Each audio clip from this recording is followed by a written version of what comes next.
Is this thing on? Welcome back to Big Mouth, and fancy seeing you here in Jew. I'm very welcome, my friends, and especially my enemies. Come in, sit down, no touching.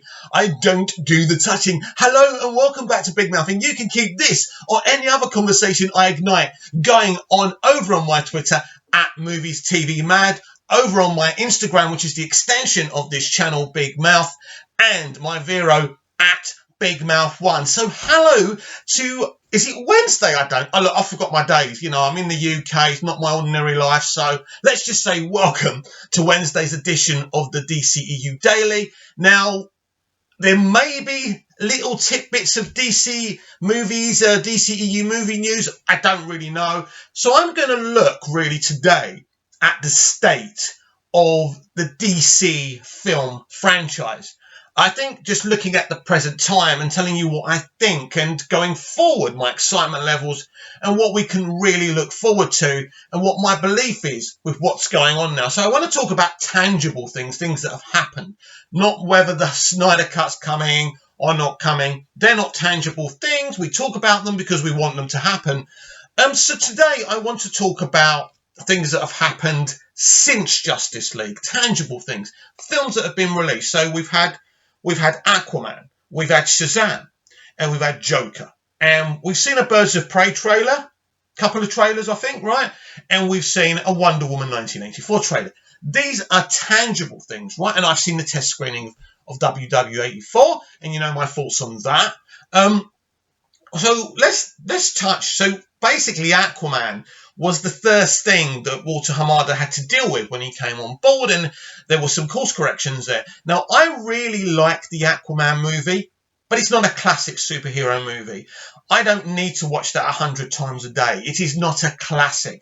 When I think about Man of Steel and Batman v Superman Dawn of Justice, to me, they're classic films. They're films I'll never forget. And I think this is important because these days, this generation, there's very few movies where you could say, this is a classic. I must see this again. I just watch it for fun. I just watch Man of Steel and BVS as a relaxation thing.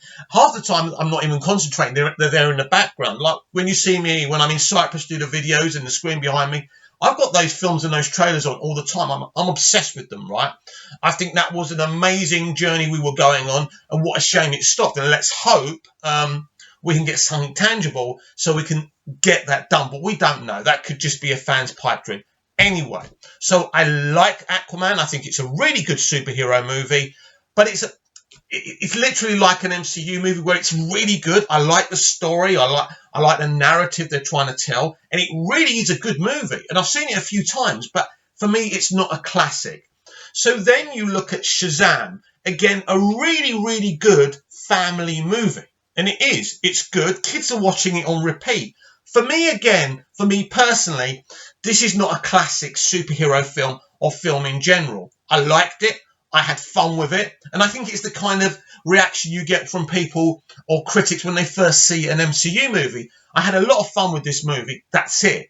That's the kind of movies we're getting. It's like I saw the first Jumanji film and the second one, you know, the reboots, right?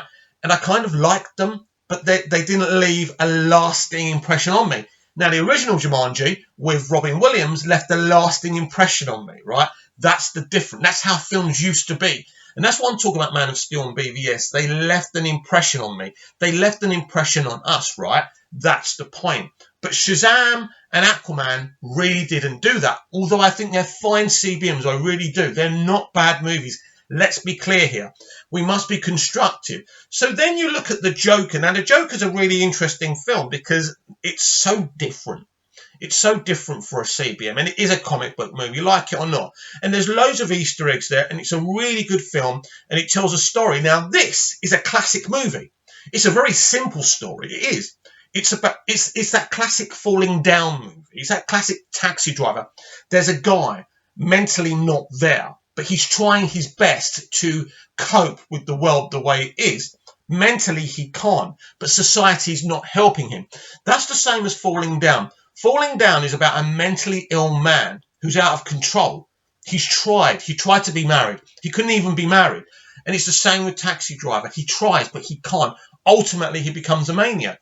And this is what happens with Arthur Fleck. So Joker is a classic comic book movie. It's classic in the sense, not that it's just another Thor Ragnarok and it's just a bit of fun. Now, this film is very simple. It's quite a short movie. I think it's just about 2 hours, right? So it's not like a typical, like, feature-length comic book movie, but it does leave a lasting impression, especially when he kills Murray in the interview. That's just, I mean, and the gifts that you see, this film has become a lasting impression for this generation, this kind of generation that can see stunningly looking movies. I mean, a lot of people are talking about Rise of Skywalker right now, and I shall see that on Monday, and then I shall react to that for you. But there's very few classic movies that leave an impression on you, right? And I think Joker movie, BVS, and MOS do that. And they're DCEU movies. So if you go over to Marvel, Iron Man's okay. Iron Man's terrible. Iron Man 2 is just terrible and bland and watered down. That's how I feel about it. Iron Man 3 is a lot of fun, right? But it doesn't leave an impression on you.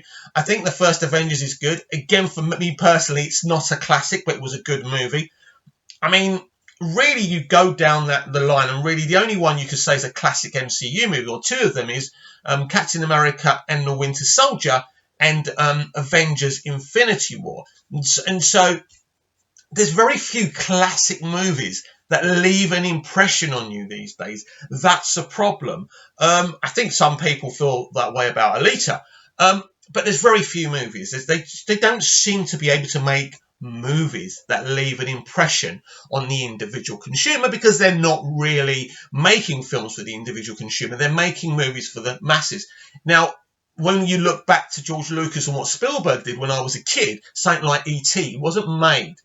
It wasn't made to thrill the masses, but it did.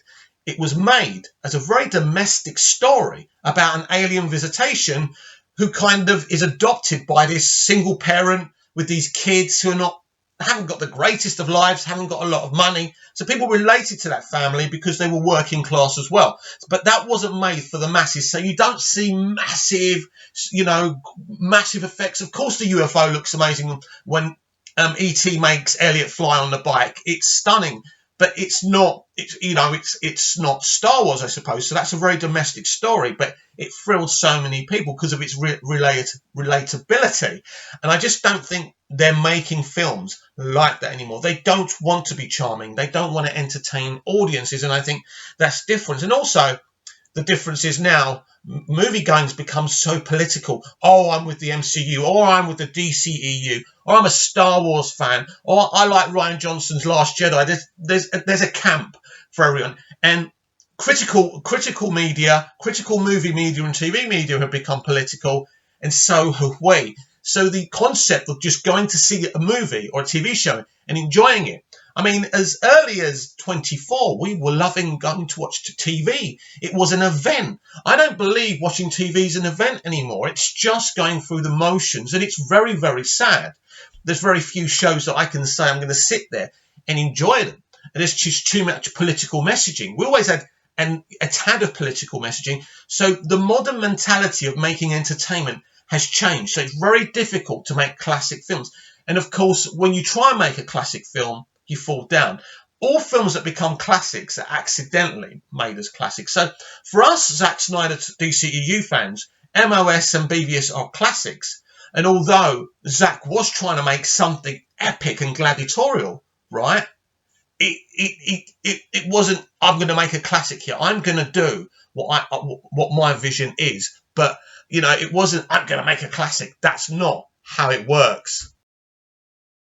So despite me feeling that although Walter Hamada has done some very bright thinking since taking over after the Justice League calamity, I also feel that we've lost something since Snyder's gone.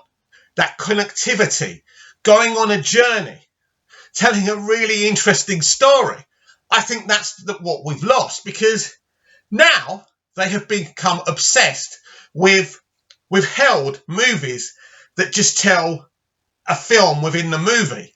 And they don't really continue. So Aquaman literally mentioned Steppenwolf once. doesn't it? That's the problem. And then Shazam shows you loads of BVS and MOS Easter eggs, which I love. So there's connectivity there.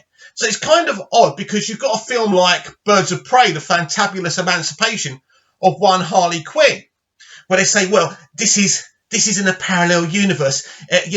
This is Harley's imagination, so it's not a sequel from Suicide Squad. They didn't want to tell a sequel from Suicide Squad because Margot Robbie is not proud of what Harley was doing in that film. She feels she was too male-gazy. So, I know, let's forget about that film because the DCEU wasn't cool then. So you've got a film that doesn't connect with anything. But sorry, you are the same face we saw in Suicide Squad. There should be an interconnectivity there, however good this film is, right? Now, you've got Wonder Woman 1984, where it is continuing from the other Wonder Woman, even though they say it's not a sequel, when it's obvious. They keep on doing this. Well, is it a sequel? Of course, we want sequels, but they keep on going on about doing these kind of standalone movies. But I don't think that's what sells the best. We've seen in the MCU, having a connective universe, telling you a chapter, then a chapter, then a chapter, really works. This is kind of the mistake they've done with Star Wars since Disney bought Lucasfilm, right? But the MCU did it best. And you see that when people watch Infinity War and Endgame and the money those films made and the feel-good factor of having all those characters that have been introduced slowly through the space of 10 years. And this is what Zack Snyder was trying to do. Now, our movies, our DCEU movies, MOS and BVS, the ones that we really kind of embraced, are nothing like the MCU, but they were telling a chapterized saga. And since Zack's gone, and because of the calamity, they tried to make Justice League like Avengers, like the MCU, and because they think it didn't work out, because they literally rushed to reshoot something that didn't work. Oh, we're not going to be like the MCU. We're just going to tell standalone stories. Now, as good as Aquaman is, and as good as Shazam is, and as good as the Joker is, and I know that's in another universe, you've got to make your minds up. Do you want to tell an interconnected story with the DC world of movies, or are you just going to tell standalone stories? Are you setting up other universes so you can do a Crisis on Infinite Earths? So you're trying to do something really special? Or are you just going to do standalone stories that don't continue in the next movie? You've got to make your minds up. You can't have your cake and eat it. And I feel that's important going forward. So I like the films. They're obviously making bank. Joker made bank. Aquaman made bank. Shazam was the lowest grossing DCEU movie, but made a massive profit because now Walter Hamada is making things on a lower budget, but they still look amazing when they come to screen, which is cool. I personally think we've got to be ambitious here.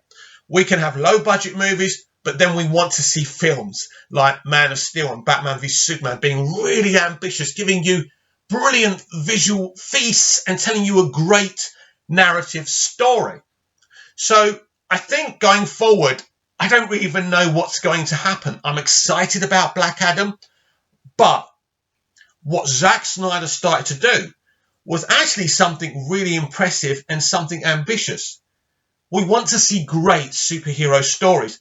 And I still don't feel, apart from what Snyder's done, that we've ever seen anything that kind of backs up what we've read in comics. These amazing stories in space, these amazing superhero stories in the real world. Apart from Snyder, no comic book movies ever looked like you imagine, kind of, if you really saw something happening from a comic book, it would look like that.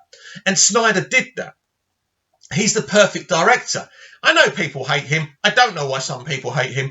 I don't understand why people have issues with his narrative and the way he makes films. I don't get it. You don't get it. I think when you're adapting something as popular as comic books, right, people have this idea of what they should be. Now, my idea of what a comic book movie should look like is Man of Steel and BVS. They look like you're looking into the panels of a comic book, right? So I really don't see the issue, oh, too dark, too bright. Warner Brothers have to make their mind up. Personally, I would welcome a Crisis on Infinite Earths tale. This would be really ambitious to set up these different universes and then ultimately coming together, right? That would be amazing. And if they're going to do that, and if that's why they set up the Black Label and they're going to integrate other universes, the multi-earths and things like that, I'm well up for it. But right now, we really don't know what they're going to do. So I'd say, yes, Aquaman and Shazam are brilliant films, right? But they're not classics. And that is my final parting shot in today's videos. We no longer make classic movies. We build things up in our heads. The studios build them up for us.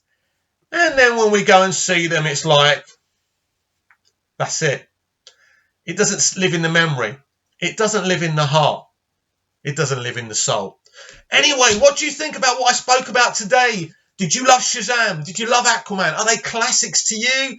How do you feel we can create these epic superhero movies going forward so they do leave a lasting impression? Please comment down below. Please like, share and subscribe. Please share the channel as well. And I'll be back tomorrow, hopefully, with more DCEU Daily. See you again then. Bye-bye.